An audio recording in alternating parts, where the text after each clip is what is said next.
চন্দ্ৰ বা জোনবাই। সৰুতে কবিতা পঢ়া দিনৰ পৰাই আমি জোনবাইৰ প্ৰতি আকৰ্ষিত। জোনবাই কি আছে, জোনবাইৰ পৰিৱেশ কেনেকুৱা, এনে বহুবোৰ প্ৰশ্ন হয়তো আমাৰ মনত বহুবাৰ আহিছে। চন্দ্ৰৰ প্ৰতি থকা আমাৰ এনেবোৰ প্ৰশ্নৰ উত্তৰ জানিবলৈ আমাৰ বৈজ্ঞানিকসকলে অহৰহ প্ৰচেষ্টা চলাই আছে। এই প্ৰচেষ্টাৰ ফলত চন্দ্ৰটোৰ বিষয়ে আমি বহু কথা জানিব পাৰিছোঁ। কিন্তু এই প্ৰচেষ্টাৰ ফলত পোৱা কিছু তথ্যই আমাক আৰু বেছিকৈ চিন্তিতহে কৰিছে। 24 জুলাই 1969 আমি পৃথিৱীবাসীৰ বাবে এক বৃহৎ সাফল্যৰ দিন। কাৰণ এই দিনাখনেই প্ৰথমজন মানুহ নীল আৰ্মষ্ট্ৰঙে প্ৰথমবাৰৰ বাবে চন্দ্ৰপৃষ্ঠত ভৰি দিছিল। এয়া এক নতুন যুগৰ আৰম্ভণি আছিল। কিন্তু এপ'ল' 17ৰ পিছত নাছায়ে হঠাৎ চন্দ্ৰলৈ মানুহ নপঠোৱাৰ সিদ্ধান্ত লয়। USSR 15খন দেশে লগ লাগি সৃষ্টি কৰা এটা সন্থা। এই সন্থাটোৰ জৰিয়তে বিভিন্ন মহাকাশৰ গৱেষণা কৰা হয়।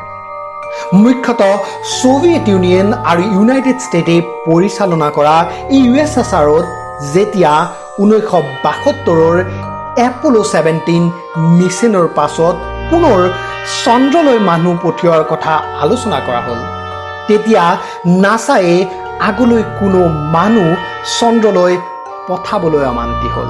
এপ'ল' 11ৰ পৰা এপ'ল' 17লৈ ইমানবোৰ সফল অভিযানৰ পিছত নাছায়ে এনে মিছন হঠাৎ বন্ধ কৰি দিয়া কাৰ্যই সকলোকে চিন্তিত কৰিলে।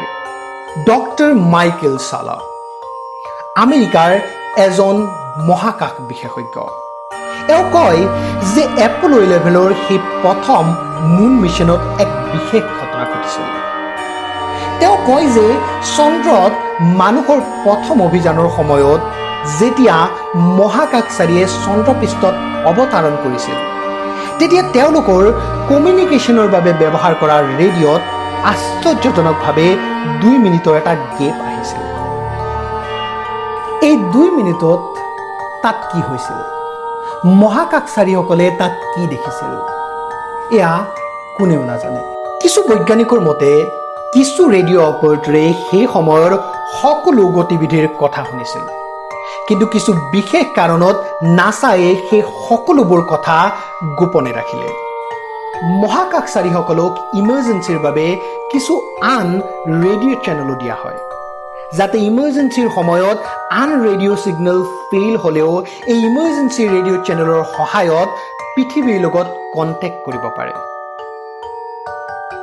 মাইকেলৰ মতে মহাকাশচাৰীসকলে তেতিয়া এই বিশেষ ইমাৰ্জেঞ্চি ৰেডিঅ' চেনেলৰ জৰিয়তে চন্দ্ৰত চলি থকা পৰগ্ৰহী কাৰ্যকলাপৰ বিষয়ে নাছাক অৱগত কৰিছিল।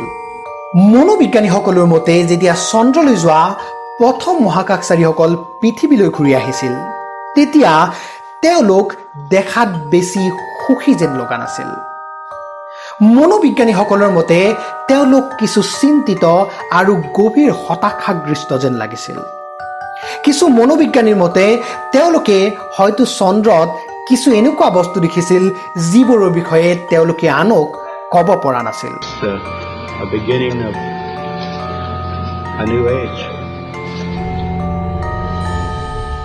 কিছু বৈজ্ঞানিকৰ মতে চন্দ্ৰত কোনো উন্নত সভ্যতাই বাস কৰে। বৈজ্ঞানিকসকলৰ মতে এই পৰগ্ৰহী প্ৰাণীবোৰ চন্দ্ৰৰ আন্ধাৰ অংশৰ মাটিৰ তলত বসবাস কৰে। আপুনি ভাবিছে হয়তো যে চন্দ্ৰত যদি পৰগ্ৰহী আছে আমি আজিলৈকে দেখা নাই কিয়? বন্ধুসকল, নাছা তথা বিভিন্ন দেশে পঠোৱা অৰ্বিটাৰবোৰে সংগ্ৰহ কৰা বিভিন্ন ফটোগ্ৰাফত কিছু অদ্ভুত বস্তু দেখা যায়। এই ফটোগ্ৰাফবোৰ অধ্যয়ন কৰিলে চন্দ্ৰৰ এই আন্ধাৰ অংশত কোনো পৰগ্ৰহী কাৰ্যকলাপ চলি থকা বুলি সন্দেহ অধিক ঘনীভূত হয়। প্ৰথমে এই পিৰামিড সদৃশ বস্তুবোৰ মন কৰক। বৈজ্ঞানিকসকলৰ মতে ই প্ৰাকৃতিক হ'ব নোৱাৰে। লগতে ভালকৈ মন কৰিলে দেখিব যে পিৰামিড তিনিটাৰ আকাৰ আৰু দূৰত্ব আমাৰ পৃথিৱীত থকা পিৰামিড কেইটাৰ আকাৰ আৰু দূৰত্বৰ সমান। আন এখন ফটো ভালদৰে মন কৰক। এই ফটোখনত এটা আণ্ডাৰগ্ৰাউণ্ড টাৰ্নেল থকা বুলি সন্দেহ কৰা হয়।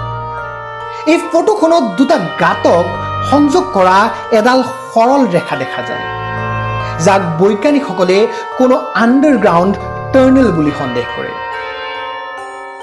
বন্ধুসকল, বহু বিশেষজ্ঞৰ মতে চন্দ্ৰৰ মাটিৰ তলত পৰগ্ৰহী প্ৰাণীৰ এক গুপ্ত কেম্প আছে। আচলতে নাছা আৰু অন্য দেশৰ অৰ্বিটাৰসকলে লোৱা বেছিভাগ ফটোগ্ৰাফকেই সাধাৰণ মানুহৰ পৰা লুকুৱাই ৰখা হয়। পাব্লিক ডোমাইনৰ পৰা এনেকৈ আঁতৰত ৰখা কথাবোৰে চন্দ্ৰত পৰগ্ৰহী কাৰ্যকলাপৰ কথাক অধিক সন্দেহৰ মাজলৈ ঠেলি দিয়ে। বন্ধুসকল, যেনেকৈ আমাৰ পৃথিৱীত কৰা খনন কাৰ্যৰ পৰা বহু পুৰণি এনেকুৱা ঘৰ পাইছোঁ যিবোৰ মাটিৰ তলতেই বনোৱা হৈছিল, ঠিক তেনেদৰে হয়তো চন্দ্ৰৰ মাটিৰ তলতো এনেকুৱা কোনো চহৰ থাকিব পাৰে। কিছু বৈজ্ঞানিকৰ মতে চন্দ্ৰটো হয়তো কোনো পৰগ্ৰহী জীৱৰ বেছ হয়, য'ৰ পৰা তেওঁলোকে আমাৰ পৃথিৱীৰ পৰিৱেশ তথা আন আন কথাৰ ওপৰত অধ্যয়ন কৰি আছে। 22 জুলাই 2019 ভাৰতে চন্দ্ৰলৈ চন্দ্ৰযান 2 লঞ্চ কৰিছিল। ইয়াত থকা বিক্ৰম লেণ্ডাৰৰ সহায়ত আমি চন্দ্ৰপৃষ্ঠৰ সেই অংশৰ অধ্যয়ন কৰাৰ কথা ভাবিছিলোঁ যি অংশৰ বিষয়ে আজিলৈকে কোনো দেশেই অধ্যয়ন কৰা নাই। এই চন্দ্ৰযান 2ই কোনো অসুবিধা নোহোৱাকৈ চন্দ্ৰলৈ প্ৰায় 3,38,998 কিলোমিটাৰৰ এই দীঘলীয়া যাত্ৰা সম্পাদন কৰিছিল। কিন্তু চন্দ্ৰপৃষ্ঠৰ পৰা মাত্ৰ 2 কিলোমিটাৰ আঁতৰত ইয়াৰ সকলো সংযোগ বিচ্ছিন্ন হৈ পৰে। বহু বিচাৰ খোচাৰ কৰাৰ পাছতো নাছা তথা আন দেশৰ অৰ্বিটাৰে ধ্বংসপ্ৰাপ্ত হোৱা বিক্ৰম লেণ্ডাৰক বিচাৰি পোৱা নাই। যেন চন্দ্ৰপৃষ্ঠৰ 2 কিলোমিটাৰ আঁতৰৰ পৰাই বিক্ৰম লেণ্ডাৰ ক'ৰবাত নাইকিয়া হৈ গ'ল। এয়া প্ৰথমবাৰ নহয়। ইয়াৰ আগতে ইজৰাইলৰ লেণ্ডাৰ বেৰাচিটো ঠিক এনেদৰেই চন্দ্ৰপৃষ্ঠৰ কিছু আগতেই ধ্বংস হৈছিল। বন্ধুসকল, চন্দ্ৰযান প্ৰথমৰ দ্বাৰা আমাৰ ভাৰতে প্ৰমাণ কৰিছিল যে চন্দ্ৰত থকা সেই গাঁতসমূহত পানী আছে।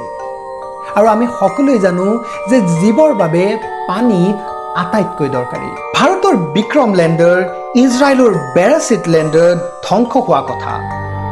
বহু সফল অভিযানৰ পাছতো নাছায়ে চন্দ্ৰলৈ মানুহ পঠাবলৈ বন্ধ কৰা কাৰ্য, চন্দ্ৰযান প্ৰথমৰ দ্বাৰা পানীৰ অৱস্থিতি আৰু চন্দ্ৰপৃষ্ঠৰ আশ্চৰ্যজনক ফটোগ্ৰাফে চন্দ্ৰত কোনো পৰগ্ৰহী প্ৰাণী থকা বুলি আমাৰ সন্দেহক অধিক ঘনীভূত কৰে।